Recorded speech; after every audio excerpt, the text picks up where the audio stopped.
السؤال ده سؤال مهم قوي، وعايز اقول هي احداث مؤسفه، احداث مؤسفه، واحداث بتستدعي حاله في تقديري ملهاش لازمه. وانا من يعني بفرصتنا ان احنا ابننا اللي سأل السؤال ده، وبقول له ان انا يعني بوجه كلامي للرأي العام في إسرائيل أو الشعب الإسرائيلي والقيادة الإسرائيلية. من فضلكم شوفوا بقول إيه، بقول من فضلكم هذا الأمر يجب أن يتوقف، ولابد أن احنا نحترم مشاعر المسلمين وتجاه مقدساتهم. المسجد الأقصى ده بالنسبة للمسلمين حاجة أمر مقدس جدا جدا، فمن مهم أوي أوي إن احنا ما نستدعيش يعني موضوعات، تجاوزات، إجراءات تستفز المسلمين، سواء اللي موجودين في فلسطين أو اللي موجودين في منطقتنا أو في العالم الإسلامي كله.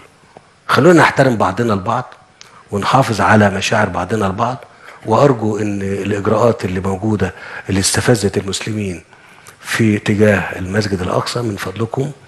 أنا بوجه كلامي للقيادة الإسرائيلية وبوجه كلامي للشعب الإسرائيلي، أرجو من ما يكونش فيه أي عمل يترتب عليه إجراءات تستفز الناس ويبقى يترتب عليها حالة التوتر والغليان الموجود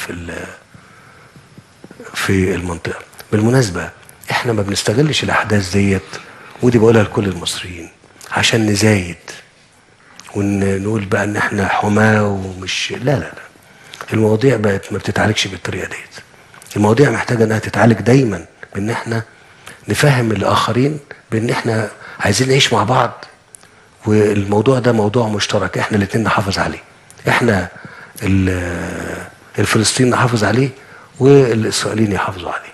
ده نداء اللي انا بتمنى انه يعني القيادة الإسرائيلية والشعب الإسرائيلي يتجاوبوا معه. فليس أحق بالاهتمام من قضية فلسطين التي ما زال شعبها يتطلع لأبسط الحقوق الإنسانية، وهو العيش في دولته المستقلة جنبا إلى جنب مع باقي دول المنطقة.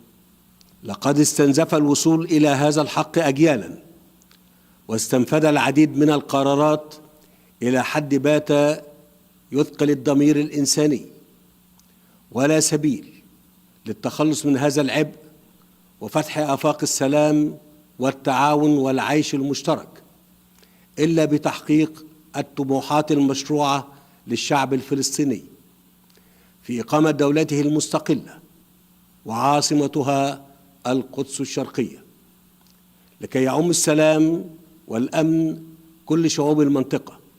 إن على المجتمع الدولي تفعيل التزامه بتحقيق السلام الذي طال انتظاره، والتصدي للإجراءات التي تقتطع الأرض من تحت أقدام الفلسطينيين وتقوض أسس التسوية وحل الدولتين التي تبنتها القرارات الدولية وقامت عليها عملية السلام، والتي بادرت إليها مصر سعيا إلى تحقيق السلام الشامل والعادل والدائم.